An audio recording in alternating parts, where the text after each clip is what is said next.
Cibiru, sebuah kawasan yang kini dikenal sebagai bagian dari Kecamatan Cilenyi di Kabupaten Bandung, menyimpan sejarah panjang dan menarik tentang asal-usul namanya, serta perubahan sosial yang dialaminya. Sejarah ini dimulai dari masa ketika masyarakat di daerah tersebut masih memeluk agama Hindu, hingga masa kedatangan kerajaan Mataram Islam dan kolonialisasi oleh Belanda. Sebelum Cibiru lahir dengan nama yang dikenal sekarang, daerah ini dihuni oleh masyarakat yang sebagian besar menganut agama Hindu. Perubahan besar mulai terjadi dengan kedatangan kerajaan Mataram Islam. Salah satu tokoh penting dalam sejarah Cibiru adalah Eyang Sawi, seorang sesepuh yang berasal dari Demak Mataram. Eyang Sawi hijrah ke Cibiru untuk menghindari tekanan dari pendatang Belanda yang mulai menguasai daerahnya. Nama Cibiru sendiri berasal dari bahasa Sunda, di mana Ci berarti air dan biru berarti biru. Meskipun secara harfiah berarti air biru, nama ini sebenarnya merujuk pada sebuah pohon yang dikenal sebagai Ki Biru. Pohon ini tumbuh di dekat sumber mata air yang menjadi pusat kehidupan masyarakat setempat, digunakan untuk kebutuhan sehari-hari seperti mencuci dan minum. Ada mitos yang berkembang di kalangan warga tua tentang pohon Ki Biru ini. Konon, jika pohon tersebut dibelah, bagian dalamnya akan berwarna biru. Meskipun kebenaran dari mitos ini belum terbukti, cerita ini tetap menjadi bagian tak terpisahkan dari sejarah Cibiru.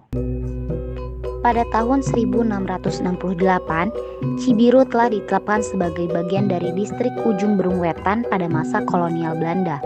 Pembagian administratif ini menempatkan Cibiru di bawah Kecamatan Cilenyi. Meskipun berada di bawah kekuasaan kolonial, kehidupan masyarakat Cibiru tetap berjalan dengan damai. Kehidupan sosial di Cibiru terkenal tentram dan harmonis. Masyarakat hidup tanpa kesenjangan sosial yang mencolok dan tidak ada catatan tentang konflik besar atau tawuran di daerah ini.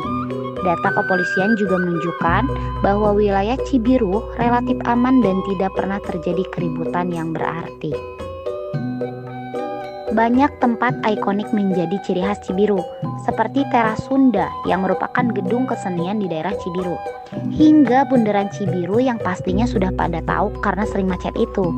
Bundaran Cibiru merupakan tempat ikonik sekaligus gerbang masuknya Cibiru dan akan disuguhkan dengan kata "Selamat datang di Cibiru".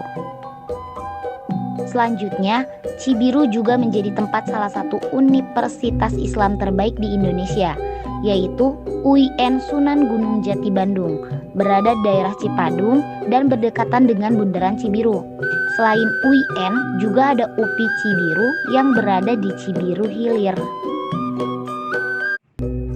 Secara keseluruhan, sejarah Cibiru merupakan cerminan dari perjalanan panjang sebuah komunitas yang beradaptasi dengan perubahan zaman, dari masa Hindu, kedatangan Islam, hingga masa kolonial. Masyarakat Cibiru tetap menjaga keharmonisan dan ketentraman dalam kehidupan sehari-hari mereka.